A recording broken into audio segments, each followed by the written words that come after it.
Hey, Robert. Hey, Yaron. So, last few months we've been talking a lot about the application of the Ingenuism to a variety of different issues. Spent a lot of time. We spent a lot of time on crypto and Bitcoin, and there's probably still more to do there, and we'll probably get back to it at some point. We talked quite a bit about kind of macro issues. We've talked recently about China and microchip manufacturing. But more broader about inflation and about what's happening in the U.S. economy. So we thought today we'd go, there's a lot of people who might have picked up in the middle and maybe don't, if not, listen to some of the early episodes where we actually talk about what Ingenuism is. So maybe this is a good time to kind of refresh and do that, and then maybe get into, rather than a macro application of Ingenuism, talk a little bit about the application of Ingenuism to people's individual lives. So let's talk about kind of the principles that we identified in terms of Ingenuism, and then we'll talk about some of the applications. Sure. And the genesis of Ingenuism was looking at the miracles that had happened in the last 25 years, really with the introduction and then the adaptation of the internet. We just saw a new level of performance in leading technology companies. And this was permeating throughout a lot of different companies, not just Google and Amazon and Apple and Microsoft, but down to even small private companies. And the difference that we saw as between the 20th century, which was also miraculous, let's not pretend it wasn't, but the speed at which things were happening was the fact that we had reached a new level of connection. And looking at the evolution of progress, if you try to model it out, it becomes very clear that connection is a crucial factor of how quickly how quickly humanity can progress. So say something about what connection actually is. What do we mean by connection? Well, that's a great question, because it's evolved over the couple of years we've been doing this. First, it means what you think it means. It's a broad term to cover how connected people are in terms of sharing ideas and collaborating. So you can think of it as, the way I think of it is, if you were to map out the world, so 8 billion people, you could think of them as knowledge nodes. Everybody knows something, and almost everybody knows something unique. They know something about, their particular job or their particular business or their particular, challenges in life. You could think of each of these 8 billion people as individual knowledge nodes. And that's how it would be if we lived in isolation. But we don't. That's evolved a lot over the 50 million years that humanity has been around. So you can also think of these knowledge nodes as being clumps. And now they're clumps of these individuals. But when you clump individuals together, the idea is they become, I won't say ultimately connected, but as connected as they can be given the current state of the world. So in the past, that might have been a village where everybody knew everybody else's business. That doesn't mean they knew 100% of everything, but pretty much everything important got out into the community and was well known. So if you figured something out, how to better start a fire, that would permeate through that community. So that was a knowledge node.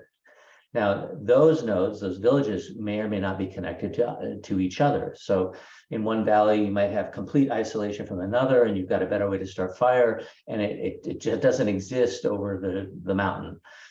And then over time, you can think of even bigger bundles of nodes. A university is one of its big values is that it creates bundles of knowledge nodes where people are really well connected. You could think of libraries as being knowledge nodes. You could think of even nations as being knowledge nodes, because we tend to share more of what we know and what we learn. We keep the outsiders out and we share inside. And so The connection is the extent to which those 8 billion are truly connected, either directly or more likely through knowledge nodes. Because we know hundreds of people, thousands of people. We don't know millions of people or billions of people, but we are connected to them. And a lot of that has come through the internet. Yeah, so even those tribes, the villages, there was some connection between them. It turns out more than maybe we have assumed in the past through trade. Trade, of course, has been the primary way in which people have connected. The printing press made it possible to connect at a completely new level, because now you could write a book about the things that you knew, and that could spread to millions of people around. And that became bigger and bigger into the 20th century. But then what the next evolution seems to be like a big jump, because it's not a book, it's not just trade and physical or even intellectual or spiritual values. It's now making accessible information, knowledge, communication, and at the cost of really zero, which is what you need to connect 8 billion people. Many of them are pretty poor. Suddenly, I think we had like this quantum leap of whatever the hell that means. I don't know exactly what a quantum leap means, but big leap in terms of this connectivity, both in terms of goods. We can talk about the globalization, but really most importantly in terms of knowledge and the ability to collaborate at a marginal cost, a very, very low marginal cost, really zero for most people. And that was the game changer I think we identified for the 21st century. And it's hard to imagine, especially for people who are under 30 years old, just how disconnected the world was. It was, people were connected primarily through writing letters, and the letters would, there's a big cost to putting it down on a paper and then getting the physical letter there. It wasn't that long ago that Australia was disconnected from the entire planet, and that the change from being fully disconnected, where you're talking about large, a continent, the continent's being disconnected, to people being fully connected at essentially zero cost, is what we believe drives both progress in the last 25 years, but has the potential to really completely change the game of progress going forward. And so looking at Ingenuism from that perspective, it became very clear that connection was so key. It became untouchable, in the sense of, if you're trying to think about how we're going to set up the rules in the world, well, one of the basic postulates is going to be, we're going to maximize connection. Yeah, and one of the things the connection. So ultimately, ingenuity requires knowledge and requires individuals to go out and explore and test and fail and try things and do all this stuff. And people are doing that from the beginning of time. But we know that knowledge builds on knowledge. We know that people learn from other people. They don't just learn through their own experience. And what connection allows, particularly in a world where people have the freedom to explore, is that building of knowledge upon knowledge. Now, not just the knowledge of the people in my village or the people in my community, but now 8 billion people are exploring, building upon the knowledge of 8 billion other people. And as long as they're free to actually pursue that knowledge and act on it, that has we've seen it, it creates this opportunity for massive, progress, technological, scientific, economic progress to occur. And that raises two really good points. So one is, when we talk about connection, what are we talking about? And we are talking about, it's an economic philosophy.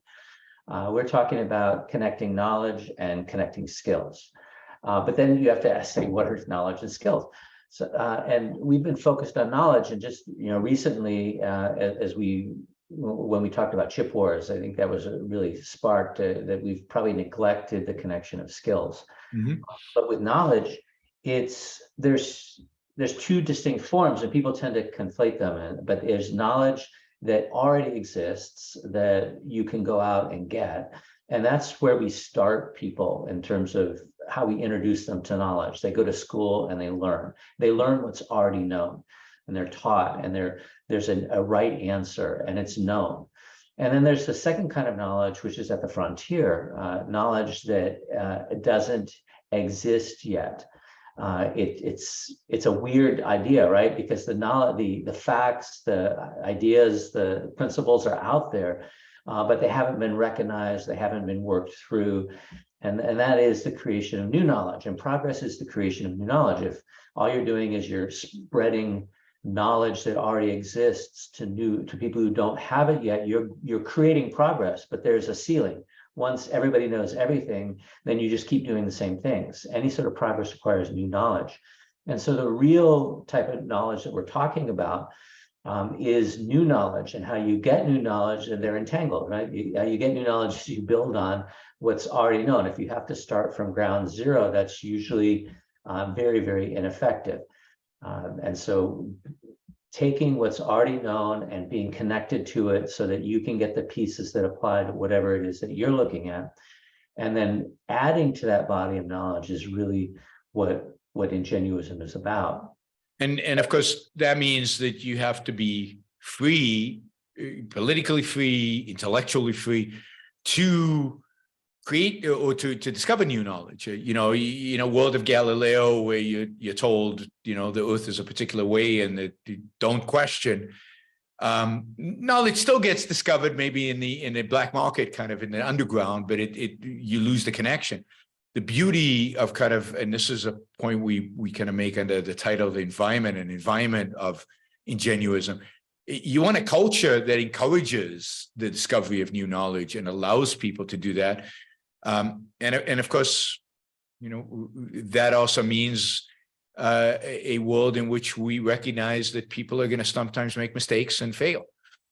So there's a particular type of culture. And one of the astounding things about the 21st century that we've talked about might be reversing itself a little bit, but hopefully we'll get back on track, is that more people than ever in the world are free to explore, are free to discover new knowledge.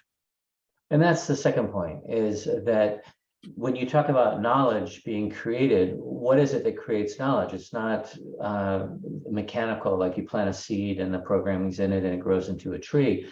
And our assertion is that it's the human beings have evolved into a state where it's the natural order for a human being is to be curious and to be ambitious. And together that sparks and foments ingenuity inside of someone.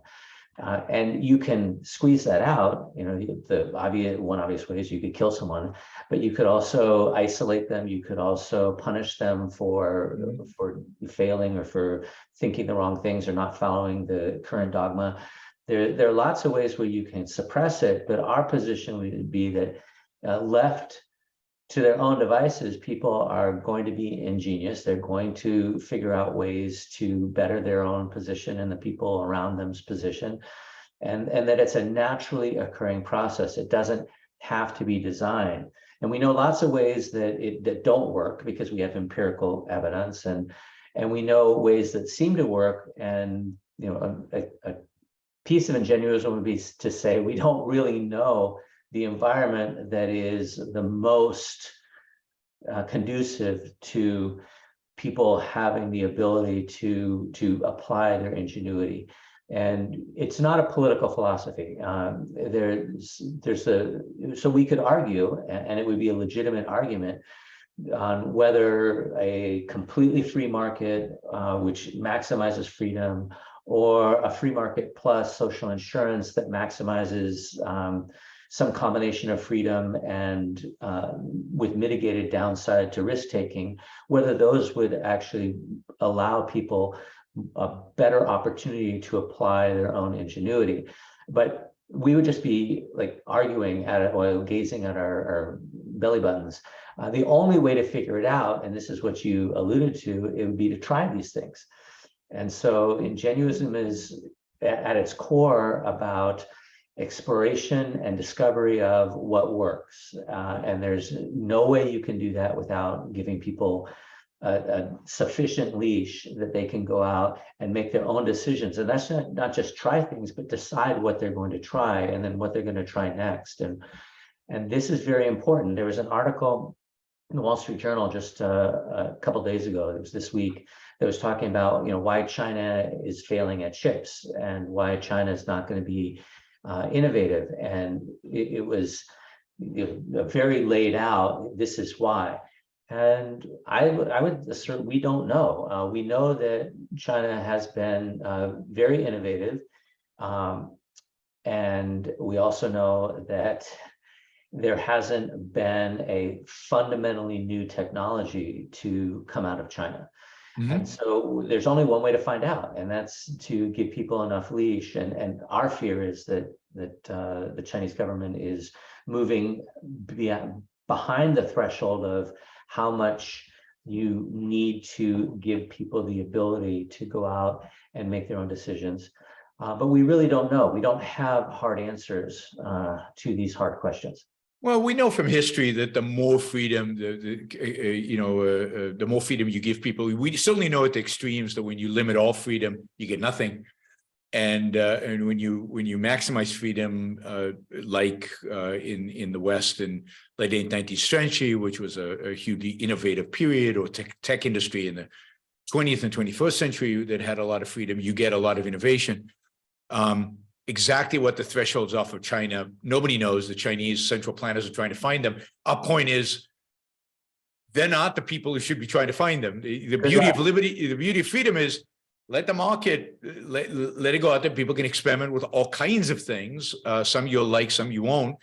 But you're probably going to get an outcome that far exceeds what these central planners are likely to come up with. And you'll definitely learn.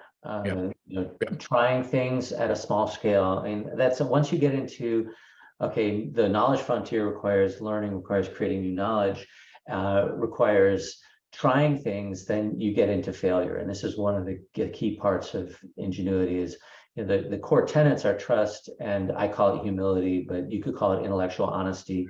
It's being willing to question and not have a particular answer in mind when you start out. But then there's a next sort of core piece of it is having a healthy relationship to failure. And unfortunately, the way that we introduce knowledge to people by starting them in school and with existing knowledge, it tends to taint people's attitude towards failure, because in a world where the answer is already known, then failure means you got it wrong. You could have gotten it right, you should have gotten it right, and you got it wrong, and then you're penalized. And that makes perfect sense if that was the only kind of knowledge that we were interested in. But when you're talking about creating new knowledge, then the ability to fail and learn from those failures is critical. And then to also structure what you're doing in a way that acknowledges the role of failure. Failure is never desirable versus success. It's just inevitable that you're going to have failure, and you want the failure's cost to be small and the amount of learning you get is to be large. And there's a whole set of people who have thought a lot about this. The lean startup talks a lot about this. Small Bets talks a lot about this. We should probably at some point revisit failure, because it's such an important piece to how learning happens and how progress happens inside Ingenuism. And as we know, the different cultures, different organizations, different systems, and different individuals have very different attitudes towards failure that to a large extent will shape the extent to which innovation happens there. One of the great virtues of Silicon Valley that we've talked about is a healthy attitude towards failure. It's not that they celebrate failure, but it's that they don't condemn failure. Failure is something that you learn from and you grow from and you continue from. Whereas in places like Europe, and I'm not sure about Asia, but certainly in Europe, there is an attitude of failure. You fail once, you're out, kind of, from at least in the business world, which inhibits growth and inhibits real innovation. It gives you a particular type of economic system, and it's pretty obvious looking at the long-term results in Europe versus in North America that it's just very distinct.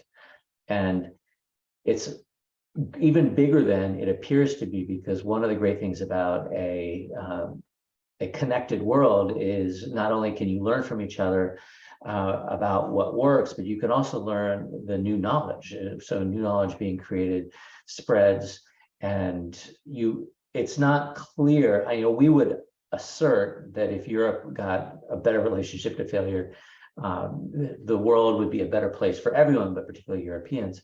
But it's not clear how much that is if you're very connected to another knowledge node, just call it the Silicon Valley, so that whatever knowledge is created there very quickly disseminates. So you saying Europeans are free riding off of America? It's possible, but that's the beauty of Ingenuism, is free riding benefits everyone. Yeah, it's you know, the word itself evokes the idea that one side is pulling, the other side is being carried, but the reality is one side is lagging, the other side is leading, but they're both still, it's like the back of the cart, the front of the cart. They're both still involved, just in different ways.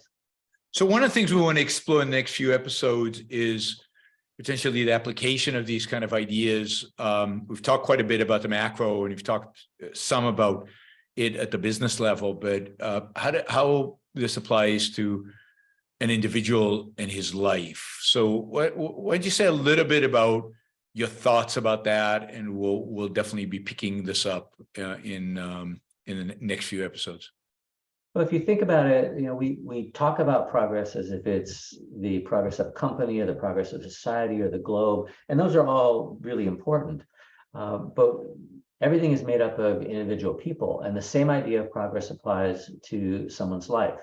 You're either improving your situation, you're keeping it the same, or it's deteriorating.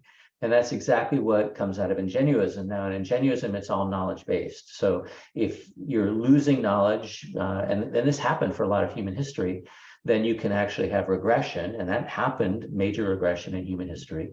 If you're not trying to learn anything new, then you're at steady state. And if you're continuing to add knowledge, then you're making progress and you're growing. And if you think about it, it seems like that applies to your life. Now, the losing knowledge is, you know, we're not talking about Alzheimer's, although we could be, but we're talking about things where we have control today.